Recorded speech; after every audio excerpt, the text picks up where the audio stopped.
We are here on Kings Spotlight again this week with Monarch football coach Jeff Knarr. Coach, thanks for being with us today. Thanks for having me.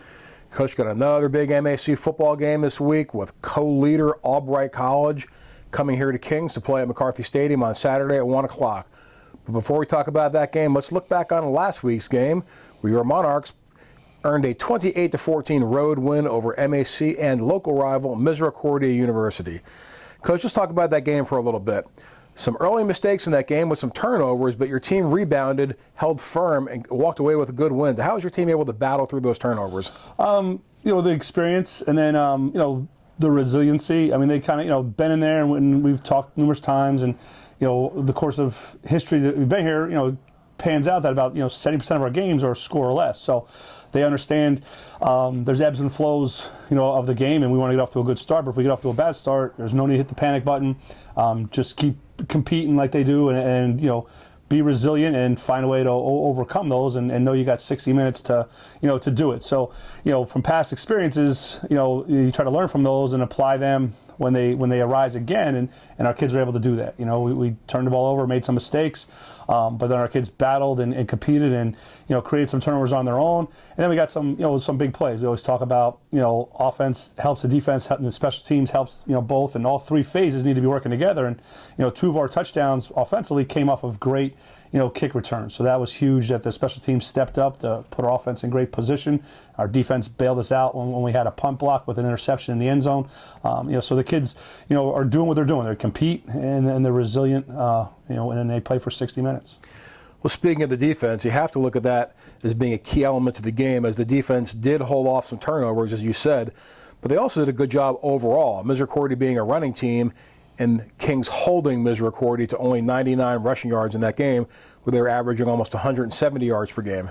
Yeah, very happy with our D. I mean, you take the last drive out, their numbers were even less. I mean, that was by far the best that we have done to control, Puckett, who is, one of the top athletes and football players in our conference, and we held him, really in check. And then we did a good job covering, when they had to throw things down the field. So, our defense, really did a good job. And then even on their touchdown, drive, we had opportunities to get off the field on a third down and really didn't execute the scheme well. Then we had a tip ball that, we could have, would have, should have had to pick, but didn't. And then, he made a great throw, for the touchdown from there. So we were very pleased how our defense responded to the challenge of defending a player that, has been undefendable against us in the past. Well, looking back at the offense in that game, there was a slow start, a few turnovers, but eventually the offense did come around and really came through with a good run balance, something you've been looking for the whole year. Yes, in the beginning, because it was windy and things from there, we were a little bit off in the pass game, and then, they were packing the box, and like I had said before, I felt they were much better defending the run than what their stats had shown, and they were really making an effort there, I think, because of the weather and everything. And so then, we made our adjustments, and then be able to hit some passes, and then started to get into stride and get into sync, and then, did a good thing moving the football, and then overcame and some penalties and some things that we can correct that shouldn't happen, that did, but then overcame those and then put some nice drives together in the second half. The last two games, the offense has really done a good job.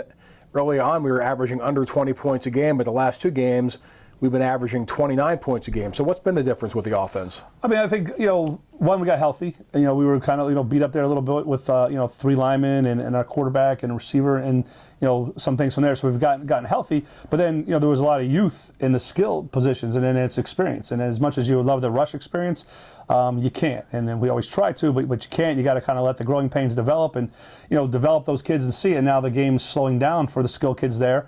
Our O-line is healthy and playing well and being physical and doing good things. So we're just kind of, hitting that stride, as they gain that experience and executing the offense at a much higher level. Well, two players on offense who are really beginning to step up are two players who were actually transfers, junior running back Zach Funk and sophomore wide receiver Matt DeMarco. Zach had a big game. He had over 100 yards. He had 111 yards to be exact and was the first Kings runner this season to gain over 100 yards in one game. And then you also had DeMarco, who was a transfer from Division I AA Monmouth, who has 30 receptions, but he also had a big game on Saturday and had the team's longest reception of the year. So talk about those two players and their adjustment to Kings. Yeah, I mean, Zach, came in, had a shoulder, and he's working through that to get healthy, and some other things. And then, he was kind of an athlete. He played quarterback in high school, but he can run around, receiver. So, he's making a transition to tailback, which isn't his natural position. But he's very coachable, great work ethic, and it's just a matter of him, understanding the scheme, learning the offense, and then, getting 100% healthy and having confidence in that shoulder. And you kind of saw it. I mean, he runs, we were looking in practice, we were commenting, he's running faster than he has, all season from there. And then in the game, made a great cut, was blocked and had a huge run, but then also lowered his shoulder and got some good hard runs from there. So it's good to see him, 100% healthy and confident, and then, now that he's learned, again, getting that experience, that I mentioned earlier, start to show, and then you see the talent that he has. And the same thing with Matt. Matt was very athletic, good athlete at Myers, gets recruited as a receiver, but hasn't really had a ton of reps as a receiver. And then same thing, it's just a growth and a learning process here. And, he's working really hard at it, and he's got that, great athleticism and big play-making ability. And he's getting better as a receiver, but then he can just use his huge, athleticism and speed to make a huge play like he did for our longest pass of the year. On the defensive side of the ball, we have a couple players who are really stepping it up in recent games as well. Junior linebacker Bobby Russell had a big game last week against Misericordia. He had 9 tackles, but he had 8 solo stops and currently leads the team with 46 tackles. And then we have a sophomore safety in Jake Minetti, a local player, who has 40 tackles on the year and 2 interceptions, and in recent weeks he's really just jumped up in his tackle totals. Yeah, I mean, start with Jake first. There's, again, a highly recruited kid, very talented football player. Played a little bit last year, special teams, now he gets thrown into the fray here. And, in the beginning he was in position, but he was maybe making half of those and not making the other half. But then he just kept working out and developing and getting that experience. And now, he's making 80, 90%, of those stops, right there. And he understands our defense, the quarterback back there to get everybody in the right spots. He knows where he needs to be. And you just see, again, as he gets that experience and in that confidence, his play is just elevating to the level, of his ability, and he has unlimited amount of ability from there. And go back to Bobby. Bobby's, was a top recruit. I mean, everyone around here wanted him. D2 schools wanted him. I mean, we're fortunate to have him here, and he's just played like a top recruit since he's got here.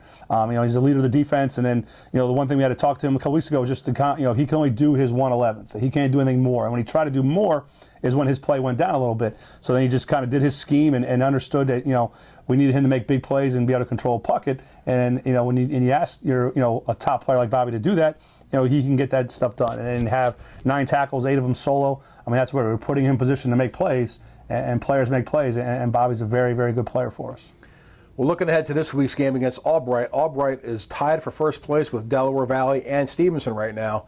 And coming into this game, that Albright offense is the top unit in the MAC, so that defensive core that we just talked about with Bobby and Jake, as well as their teammates, are going to have a big game slowing down that offense, which averages 37.1 per game. They're also 5th in the MAC with 368 yards of total offense. And just a good, well-balanced team, great running backs, a young quarterback, and some talented wide receivers.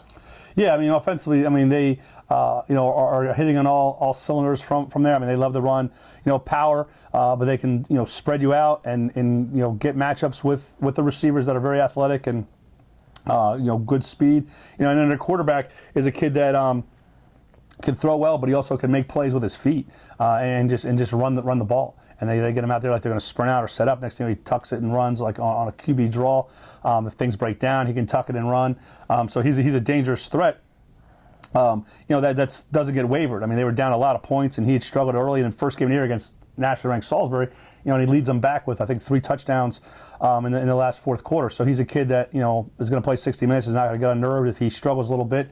And he goes, your quarterback goes, and he's playing at a high level. And in result, their offense is playing at a high level. Well, a couple of receivers that they have who are really doing good jobs so far are sophomore Malik Jackson with 34 catches for 318 yards. Then there's junior Vinny Williams with 30 catches for 230 yards. And then junior Malik Gilmore, who has 24 catches for 363 yards. Talk about those players and what their skill set consists of. Yeah, I mean, they get in, where they spread you out, get in space, and they're guys that can attack the football. They have good speed. They run good routes. They know where they'll be, and then the best thing is that they're athletic enough, and they don't wait for the ball. They go attack the ball, and they can run by people, but they're also disciplined in the routes. So they're where they're supposed to be. when the quarterback's ready to throw the ball, and you got three of them, that creates problems because you just can't key on one or the other. They can spread it around to all three of those guys, which helps their passing game, which then helps the running game. Well, speaking of the running game, Albright has three players who really rotate all the time, and they all have very similar statistics. Brian Wickeser has 263 yards on 64 carries. Romulo Monroe has 252 yards on 67 carries. And Chris Dawson has 207 yards on 57 carries. They're all pretty big kids. They're all about 200 pounds or better. So talk about that group.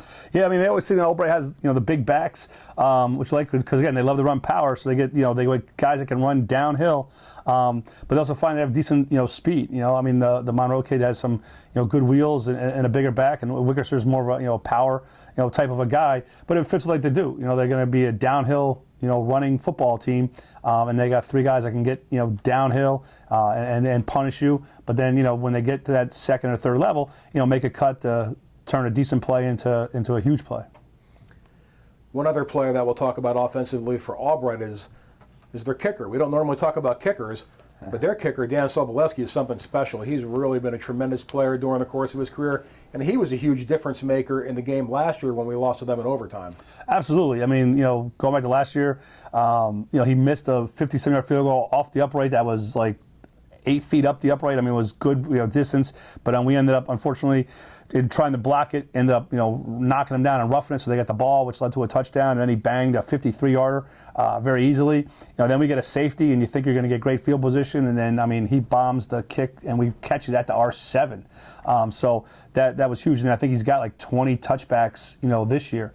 So he's a huge weapon because again, the farther you make an offense go, the least chance they're going to score, and it puts their defense in best position, and then they play that field position game, and it's always in Albright's favor when you got a kid that can kick and punt as well as he can. Looking at the Albright defense, currently they're third in the MAC in scoring defense and allowing just 14.1 points per game. They're also third in MAC overall defense and allowing 285.6 yards of total offense per game. They always seem to have big, strong, fast linebackers. So talk about that unit. Same big, fast, strong linebackers. They're big and strong, I think, across the board. And then they run really well. And that's, what I've seen in my time here when we play Albright. And then this year's is no difference in that they just line up.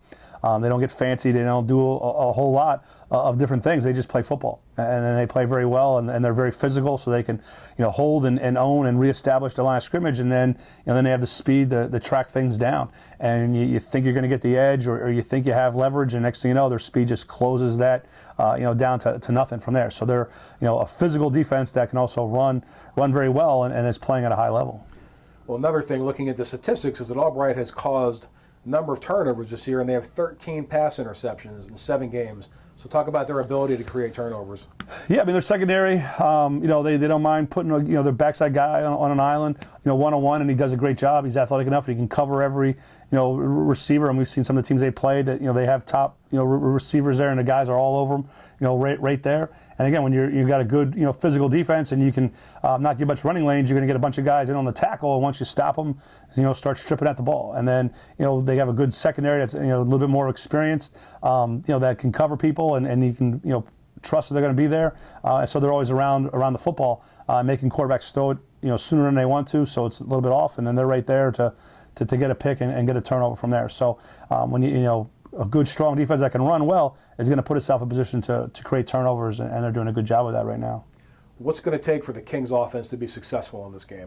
Getting to continue our balance. We have to build off of, last year we were able to run the ball, well against these guys, and that opened up some things in the pass game, and we hit some plays, and then, we got to be able to finish things. We ended up, drove the ball to start the second half, and then, their kid made a great play to intercept the ball, inside the 15. So that denied us from there. We got stopped, on a 4th down, in overtime inside the 5 from that deal. So we got to have the balance, that we've been having the last few weeks, and then be able to finish, when we get down there. And then again, if we get a short field or an opportunity, be either presented by our kick game or our defense, we have to be able to take advantage of those opportunities of great field position or a chance to make a big play, because they're probably not going to be in abundance on Saturday. Well, Coach, Albright comes into the game with a 6-1 record, and they're currently tied with 2 other teams for first place in the MAC. But knowing that you guys took them to overtime last year in a game that was certainly very winnable, what kind of confidence does that help with your team going into this game? I mean, that helps in the fact that, again, we've played really well and won 2 games in a row. So our kids, like we told them, like, you guys are playing well because they're practicing well.